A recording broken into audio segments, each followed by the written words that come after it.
Hello and welcome to Business Incorporated, coming to you live from our Lagos studios. I'm Chimeze Obi Iwago. On the show today, Burundi to set up capital market for firms this year. And South Africa says the financial stability threatened by MTN's $10 billion Nigerian bill. Plus, Mozambique says Eurobond restructuring a relief for budget. Let's get the show started now, and starting off with the markets. Amongst the markets we track on the African continent, South African JSE index was the only laggard at intraday, down 0.64%. The NSE all-share index was up 0.24%. Egypt was also up at 0.87%. Kenya closed flat on Wednesday. And mixed sentiment was observed amongst the markets we track in the Middle East. At intraday, Abu Dhabi and Qatar were up 0.25% and 1.13% up each. Dubai and Saudi Arabia, however, dropped by 0.12% and 0.40% each. In Europe, equities traded higher in the morning as markets followed the rally post-U.S. midterm seen overnight. For more from the European space, let's talk to Conrad. Hello, Conrad. Good afternoon. Thank you very much for coming through to us today. Good afternoon, Timmy. Thanks for having me back on Channels TV. Now let's look at China's latest export numbers, which came in strong. Official figures suggest exports last month were up nearly 16% over last year, and imports jumped even higher. Now, Germany's exports, on the other hand, have weakened.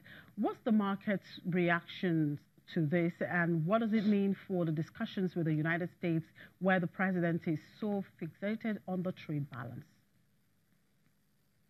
Well, Jimmy, check out the German share index DAX. This is how it opened today, as you said, in positive territory, but the index and the equity market here did not manage to hold to those gains because, of course, in terms of China, the numbers have been stronger than anticipated. China managed to increase its exports again, but most economists here are convinced that this has a lot to do with, front-load effects, and that's the idea that in anticipation of even higher tariffs that the Americans might impose on Chinese goods, many customers in the United States might have ordered more early, so in order to avoid those tariffs, and that's why the deliveries of China into the United States might have been so much stronger.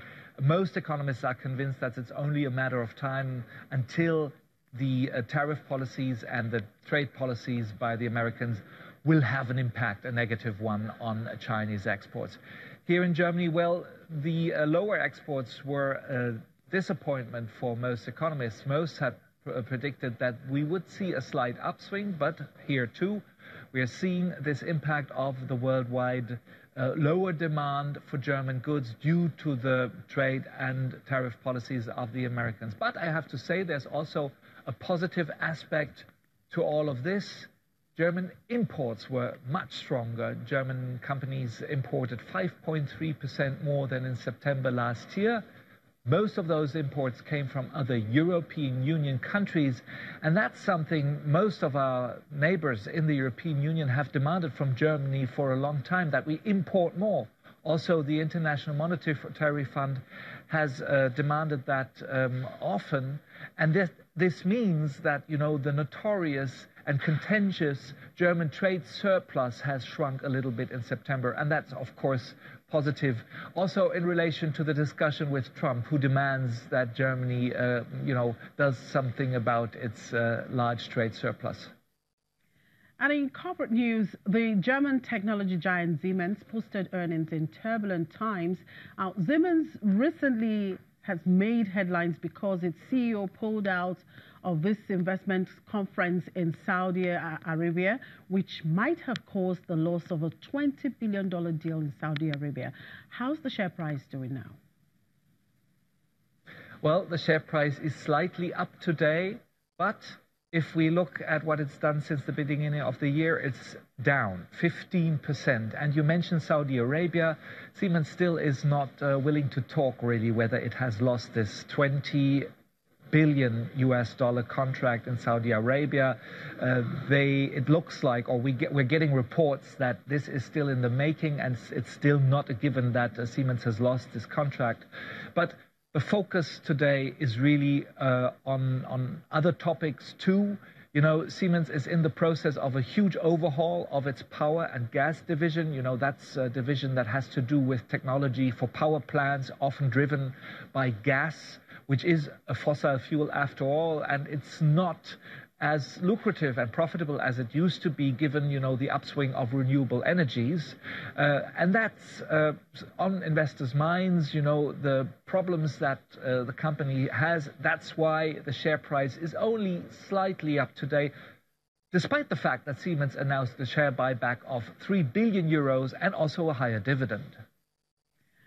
All right, let's look at the debt market, and of course that's U.S. bond yields, which are on the rise again. And tonight we'll get an update on interest rates from the Federal Reserve. Any connection there?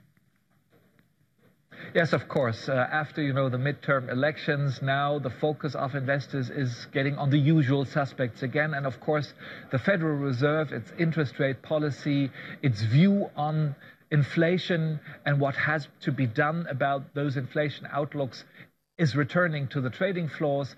Of course, for today, no rate hike is expected. It's expected that the Federal Reserve will leave the key interest rates for the US in a range between 2 and 2.25%. The next rate hike is expected for December. But, of course, tonight, when the statement from the Fed comes out, it will be scrutinized by everyone on the financial markets on eventual hints about the inflation outlook that the Fed has.